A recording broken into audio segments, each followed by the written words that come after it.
भाइयों बहनों, मैं देख रहा था, ऊपर से भी देख रहा था, आते समय भी मैं देख रहा था, कितना उत्साह है माताओं में, बहनों में, नौजवानों में, बुजुर्गों में, अन्नदाता किसानों में और समाज के प्रत्येक तबके में। और हम लोगों को लगता है कि वास्तव में प्रोफेसर एसपी सिंह बघेल ने करहल में आकर के यहां के विकास को एक नई गति देने का संकल्प जो लिया है, आज समाजवादी पार्टी की चूलें उससे ही हिल गई हैं। भाइयों बहनों, आज पूरे प्रदेश में जो अपार उत्साह और आशीर्वाद भारतीय जनता पार्टी की डबल इंजन की सरकार को आम जनमानस का मिल रहा है, उसके पीछे 5 साल की वह साधना है, जिस साधना के परिणाम स्वरूप आज मैं कह सकता हूं कि 5 साल पहले जो जनता जनार्दन के लिए प्रधानमंत्री मोदी जी के मार्गदर्शन और प्रेरणा में भारतीय जनता पार्टी की सरकार ने प्रदेश के अंदर बिना भेदभाव के विकास की योजनाओं को आगे बढ़ाया, सुरक्षा का एक माहौल दिया और लोक कल्याणकारी, गरीब कल्याणकारी योजनाओं को हर व्यक्ति तक बिना भेदभाव के पहुंचाया। आज उसका परिणाम है कि प्रदेश की जनता जनार्दन का आशीर्वाद भारतीय जनता पार्टी को ब्याज सहित आज प्राप्त हो रहा है। मैं इसके लिए आप सबका हृदय से अभिनंदन करता हूं, स्वागत करता हूं।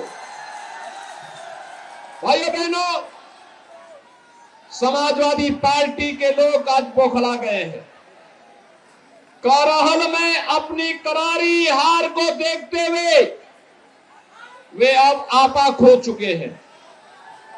प्रोफेसर एसपी सिंह बघेल पर हुआ हमला उनकी इस कायराना हरकत को प्रदर्शित करता है, लेकिन चिंता करने की आवश्यकता नहीं। भाइयों बहनों, चिंता करने की आवश्यकता नहीं।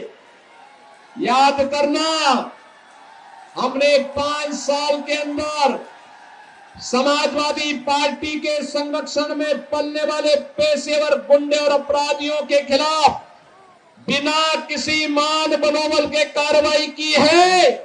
और मैं आपको आश्वासन देने के लिए आया हूं कि बुलडोजर को मरम्मत करने के लिए भेज दिया हूं।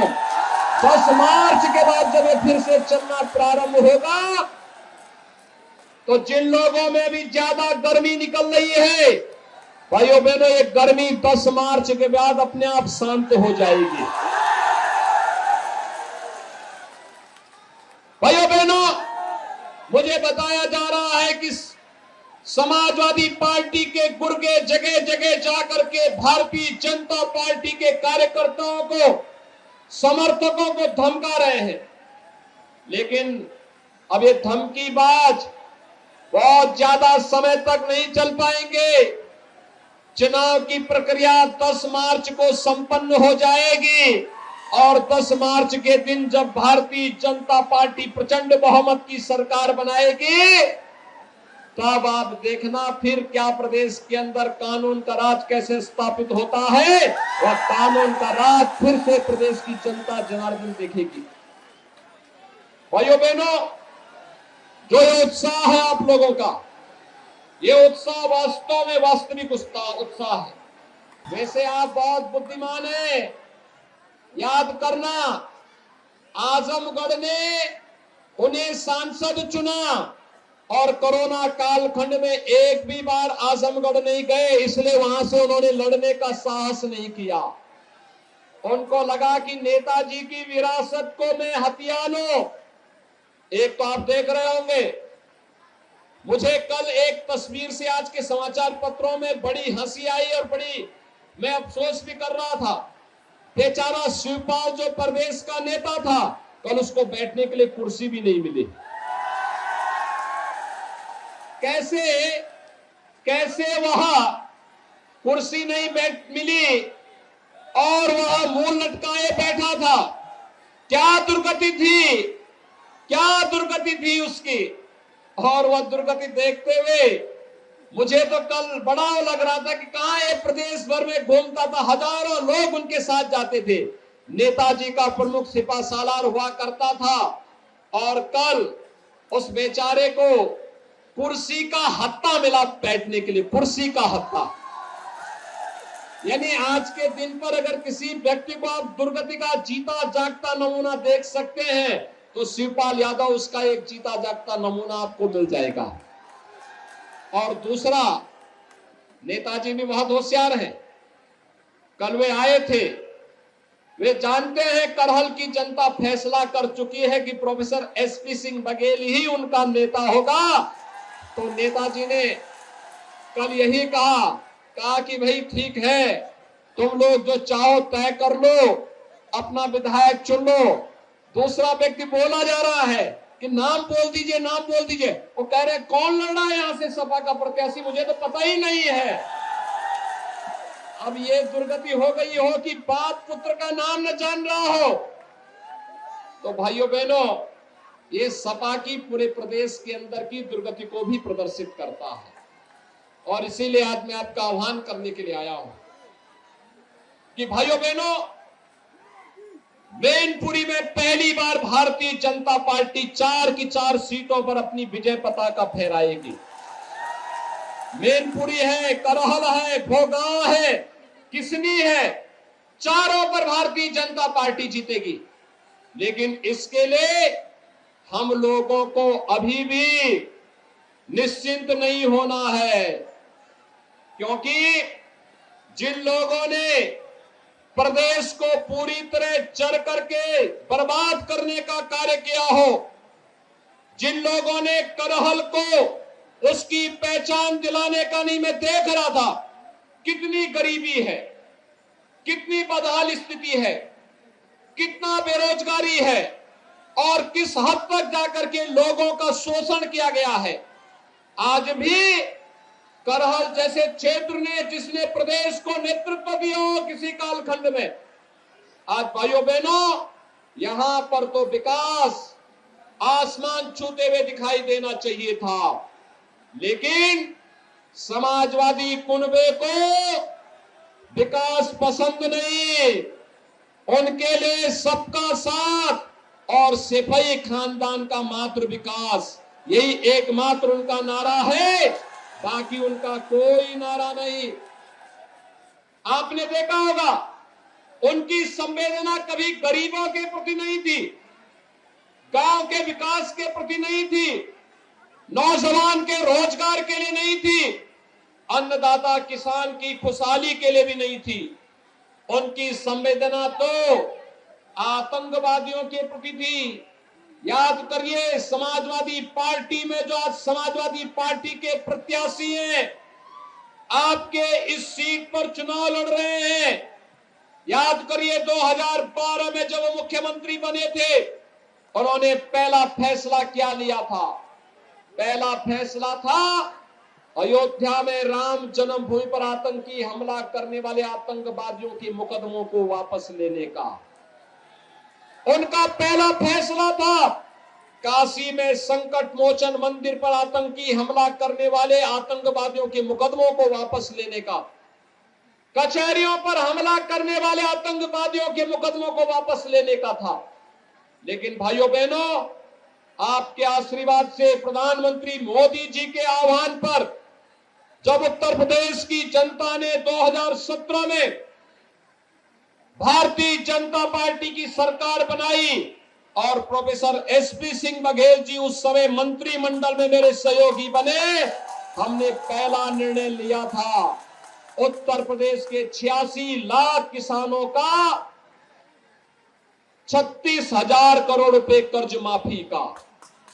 याद करिए, आपके मैनपुरी के भी हजारों किसानों का कर्ज माफ हुआ था। याद करिए, मैनपुरी के हजारों किसानों का कर्ज माफ हुआ था। और आज प्रधानमंत्री किसान सम्मान निधि का लाभ भी यहां के लाखों किसान प्राप्त कर रहे हैं।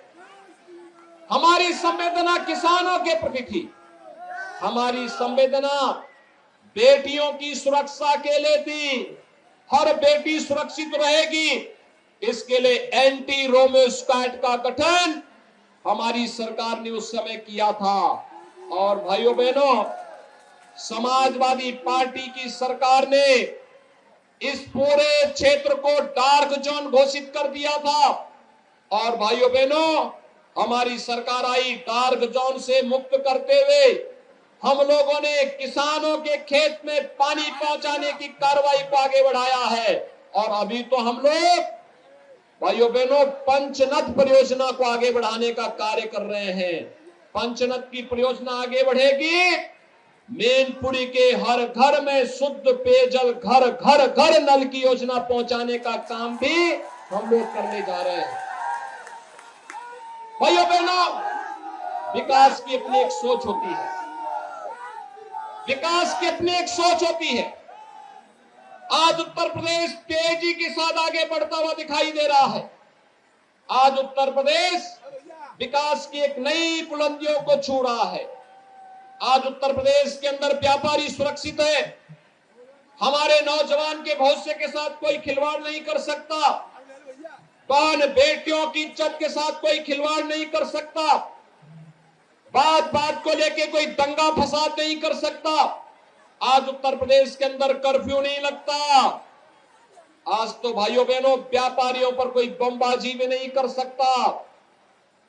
आज उत्तर प्रदेश के अंदर कर्फ्यू का स्थान कांवड़ यात्रा ने ले लिया है और बमबाजी का स्थान आज जब कांवड़ यात्री हर हर बम बम का नारा लगाते हुए चलता है, उत्तर प्रदेश की नई पहचान बन गया है। भाइयों बहनों, पहले मुख्यमंत्री बनते थे, मंत्री बनते थे, अपना स्वयं का बंगला बनाते थे। मैं पूछना चाहता हूं, समाजवादी पार्टी से मैं पूछना चाहता हूं कि 4 बार प्रदेश के अंदर उन्हें सरकार बनाने का अवसर प्राप्त हुआ।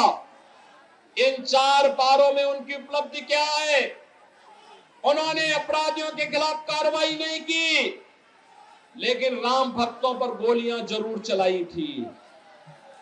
अयोध्या में राम भक्तों पर गोलियां जरूर चलाई थी। 4 बार उन्हें प्रदेश में सत्ता चलाने का अवसर प्राप्त हुआ, लेकिन गरीबों के मकान नहीं बन पाए थे। भाइयों बहनों, 5 साल में भारतीय जनता पार्टी की डबल इंजन की सरकार ने 43,50,000 गरीबों को एक एक मकान उपलब्ध करवाया है। 43,50,000 गरीबों को। आज प्रदेश विकास की नई बुलंदियों को छूता हुआ आगे बढ़ रहा है। हर जनपद में एक मेडिकल कॉलेज स्थापना की कार्रवाई आगे बढ़ रही है। कनेक्टिविटी बेहतर हो रही है। और भाइयों बहनों, उत्तर प्रदेश के नौजवानों को रोजगार मिल रहा है। अन्नदाता किसानों को पूरा सम्मान मिल रहा है। बेटियां अपने आप को सुरक्षित महसूस कर रही हैं और नए भारत के नए उत्तर प्रदेश को आज दुनिया निहारने के लिए आती है। भाइयों बहनों, पहले केवल सफाई महोत्सव होता था, न उसमें राग था, न रंग था, न भाव थी, न भाषा थी। किसी को पता ही नहीं था क्या हो रहा है। आज तो भाइयों बहनों, हमारी पौराणिक और पुरातन पहचान को लेकर के प्रदेश में महोत्सव होते हैं। अयोध्या में दीपोत्सव का आयोजन होता है, जो दीपावली के साथ पूरी दुनिया को जोड़ता है। और मथुरा वृंदावन में रंगोत्सव का कार्यक्रम होता है। पूरी दुनिया मथुरा और भगवान कृष्ण के रंग के साथ अपने आप को जोड़ करके एक आत्मीयता का एहसास करती है। काशी में देव दीपावली का आयोजन होता है। पूरी दुनिया भगवान शिव के साथ सीधे सीधे जुड़ती है। भव्य कुंभ और दिव्य कुंभ का आयोजन होता है। और भाइयों बहनों, यही नहीं, मैं आपको ये भी एहसास कराने के लिए आया हूं। 2017 में हम लोग आए थे। हम लोगों ने कहा था कि रामलला हम आएंगे, मंदिर वहीं बनाएंगे। आज तो अयोध्या में राम मंदिर का निर्माण प्रारंभ हो गया है ना। हमने जो कहा वो काम कर दिया है ना। अब तो कोई संदेह नहीं है ना। अयोध्या में राम मंदिर निर्माण में अब कोई संदेह रह गया है क्या? क्या ये काम समाजवादी पार्टी कराती? क्या ये काम कांग्रेस या बहुजन समाजवादी पार्टी कराती? भाइयों बहनों, हमने जो कहा वो करके दिखा दिया।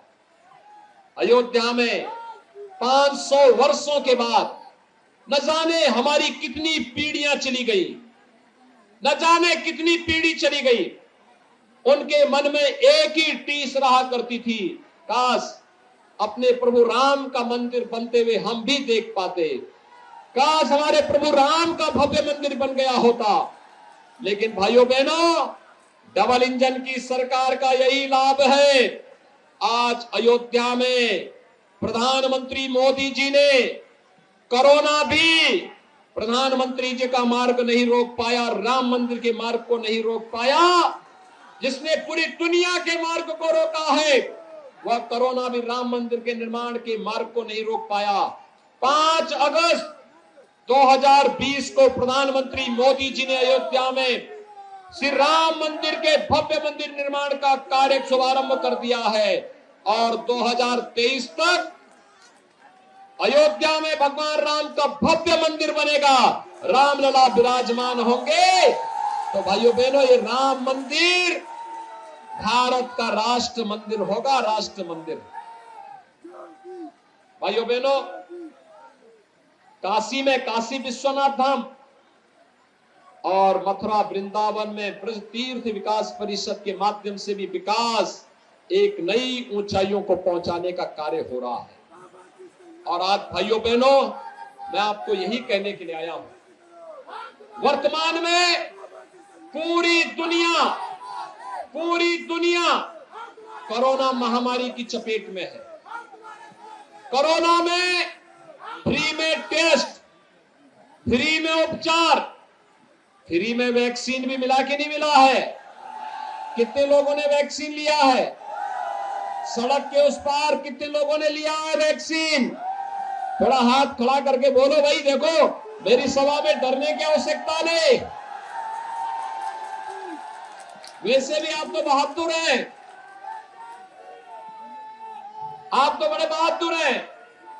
आप तो अन्याय अत्याचार के खिलाफ लड़े हैं और आज तो मैं स्वयं ही यहां पर आया हूं आपके बीच में। आज कोई आपका बाल बांका नहीं कर पाएगा।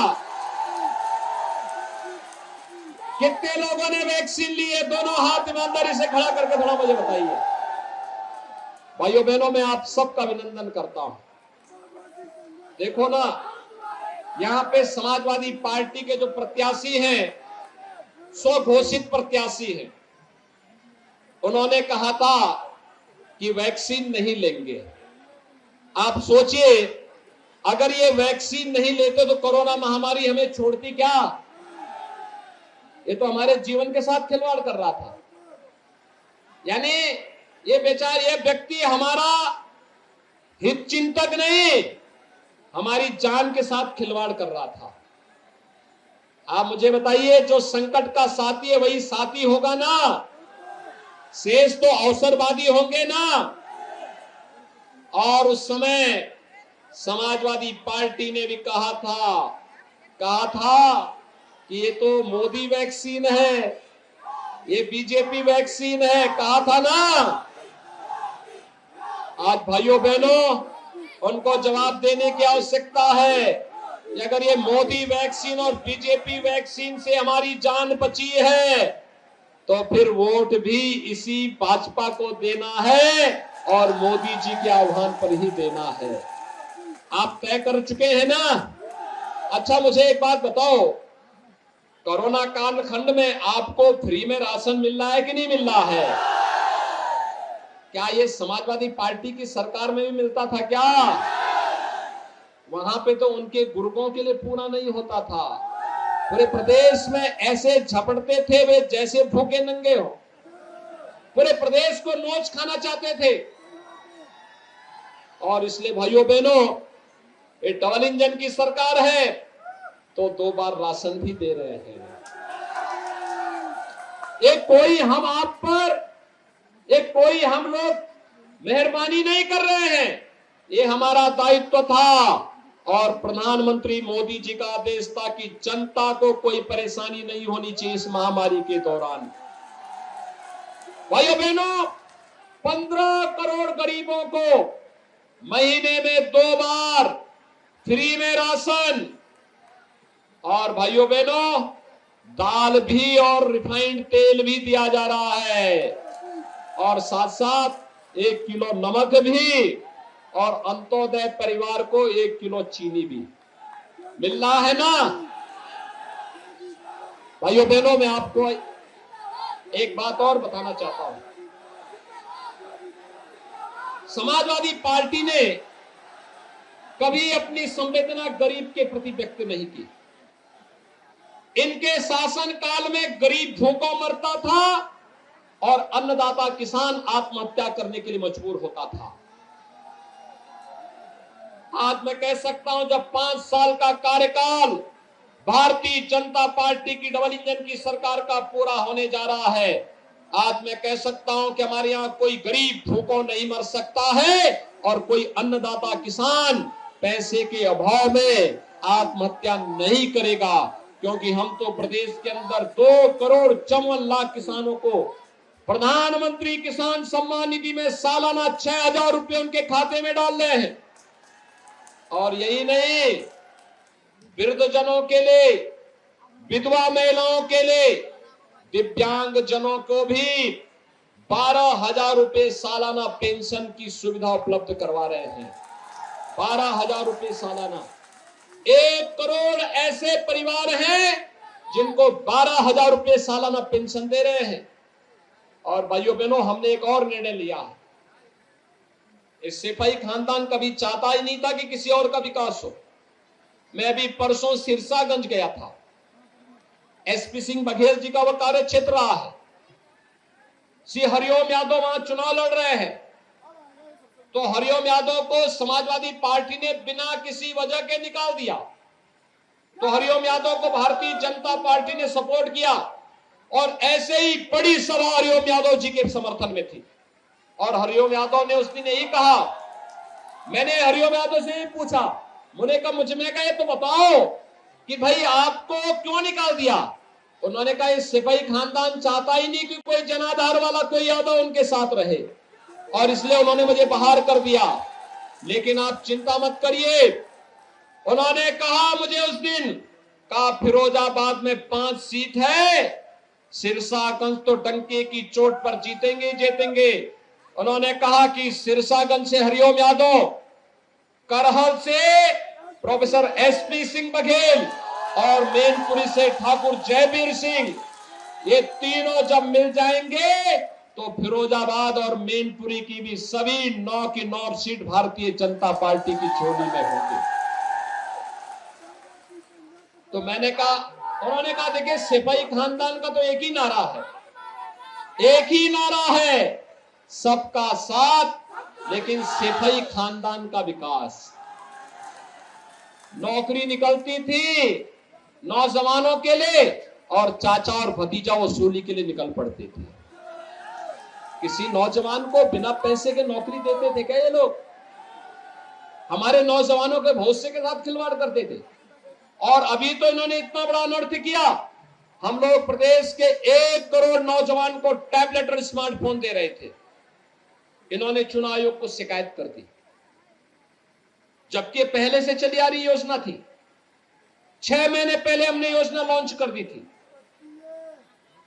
कोरोना के कारण इतना प्रोडक्शन नहीं हो पा रहा था, और जब प्रोडक्शन आ रहा था हम उसी ढंग से वितरित कर रहे थे। हम लोगों ने भी तय किया है कि इन्होंने अगर विरोध किया है, अभी तो 1 करोड़ नौजवानों को दे रहे हैं टैबलेट और स्मार्टफोन। भाइयों बहनों, 10 मार्च को भारतीय जनता पार्टी की सरकार बनने दीजिए, 2 करोड़ युवाओं को टैबलेट और स्मार्टफोन हम प्रदेश के अंदर उपलब्ध करवाएंगे, 2 करोड़ युवाओं को। और यही नहीं, माता पिता के ऊपर इसका बोझ नहीं आने देंगे। डिजिटल एक्सेस जो भी होगा वह प्रदेश सरकार स्वयं वहन करेगी। उत्तर प्रदेश का नौजवान ऑनलाइन एजुकेशन ऑनलाइन एग्जामिनेशन और कंपटीशन की तैयारी भी अपना टैबलेट और स्मार्टफोन से ही करके देश के अंदर प्रतियोगी परीक्षाओं में बल स्थान प्राप्त करेगा। भाइयों बहनों, आज मैं आपके पास एक बार फिर ये कहने के लिए आया हूं, बेझिझक अपना वोट भारतीय जनता पार्टी के चुनाव चिन्ह कमल के फूल पर दीजिए। घबराने की आवश्यकता नहीं है, बहुत अब कोई घबराने की आवश्यकता नहीं। हमने इतना तय कर लिया है, प्रदेश का एक जगह का गुंडा दूसरे जगह जाने की स्थिति में नहीं है। आज के दिन पर कुछ लोग जेल में चले गए थे, जेल के बाद बेल लेकर के बाहर आए होंगे, और अभी 2-3 महीने के लिए जब चुनाव की घोषणा हुई थोड़ा इस समय रेंगते हुए दिखाई दे रहे हैं।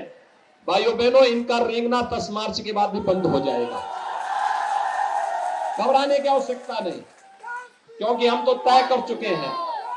हम तय कर चुके हैं, उत्तर प्रदेश के नौजवानों के भविष्य के साथ खिलवाड़ नहीं होने देंगे, उत्तर प्रदेश की पहचान को नहीं मिटने देंगे, और उत्तर प्रदेश के अन्नदाता किसान को भी परेशान नहीं होने देंगे, और अपनी बहन बेटियों की इज्जत के साथ भी किसी को खिलवाड़ नहीं करने देंगे। सफाई खानदान के लिए अपना कुनबा ही पूरा प्रदेश होगा, लेकिन मेरे लिए तो पूरा प्रदेश ही परिवार है, और इसलिए पूरे प्रदेश के हित के बारे में हम लोग सोचते हैं। इसीलिए प्रधानमंत्री जी ने मंत्र दिया, सबका साथ सबका विकास, और सबका साथ और सबके विकास के लिए हम लोगों ने तय किया है, एक हाथ पर विकास की छड़ी और दूसरे हाथ पर बुलडोजर का स्टीयरिंग लेकर के पूरे प्रदेश के अंदर हम लोग घूमेंगे। आप देखना, उत्तर प्रदेश विकास भी करेगा, और ये दंगा फसाद करने वाले, कर्फ्यू लगाने वाले, व्यापारियों पर हमला करने वाले, बहन बेटियों की इज्जत के साथ खिलवाड़ करने वाले, और ये जितने धमकीबाज है ना, इनको आप देखना 10 मार्च के बाद ये अपने गले में तख्ती लटका करके घूमते हुए दिखाई देंगे। और वही आह्वान करने के लिए मैं आया हूं, बेझिझक वोट दीजिए। आपके उत्साह को देख करके मैं कह सकता हूं, प्रोफेसर एसपी सिंह बघेल का चुनाव भारतीय जनता पार्टी ने बहुत महत्वपूर्ण तरीके से किया है। और भाइयों बहनों, आप उनको चुनाव जिता करके भेजे, करहल को एक बार फिर से मथुरा वृंदावन बनाने का काम अगर कोई करेगा तो भाइयों बहनों वह एसपी सिंह बघेल के नेतृत्व में होगा। और यही आह्वान करने के लिए आज मैं आपके पास आया हूं। चुनाव के दिन पहले मतदान, यानी 20 तारीख को चुनाव होने हैं परसों। आज चुनाव प्रचार का अंतिम दिन है। पहला काम मतदान का, डरिए मत, बेझिझक जाइए। जो उत्साह आपने दिखाया है करहल के प्रति और मैनपुरी के प्रति, मैं उसका आह्वान करने के लिए आया हूं। ये जो गुंडे अपराधी अभी हमला करके अपना कारणा हरकतों का कर रहे हैं ना, इनका तो बहुत अच्छा उपचार है हमारे पास, बहुत अच्छा उपचार है। ऐसे धमकीबाज पश्चिम में भी पैदा होते थे, केराना और कांदला में भी। और आपने देखा होगा कि आज कांदला और केराना के अपराधी गले में तख्ती लगा कर भीख मांगते हैं, कहते हैं साहब एक बार जान बकस दो, बस हम सब्जी बेचकर अपना काम कर लेंगे, ठेला लगा करके अपना काम कर लेंगे, लेकिन हम किसी को छेड़ेंगे नहीं, किसी व्यापारी को पलायन नहीं करने देंगे अब। और भाइयों बहनों, मैं यही कहने के लिए आया हूं, बेझिझक आप वोटिंग करिए, डरिए मत, अपना चुनाव बूथ पर जाइए। हर एक मतदाता को पहला काम मतदान का और फिर जलपान का। पहला काम मतदान, सभी लोग सहमत हैं? कमल चुनाव चिन्ह पर प्रोफेसर एसपी सिंह बघेल जी को चुनाव जिता करके भेजेंगे। मैं आश्वस्त होकर के जाऊं, मजबूती के साथ सभी लोग सड़क के उस पार भी मेरे साथ दोनों हाथ ला करके बोलेंगे, भारत माता की, भारत माता की, भारत माता की।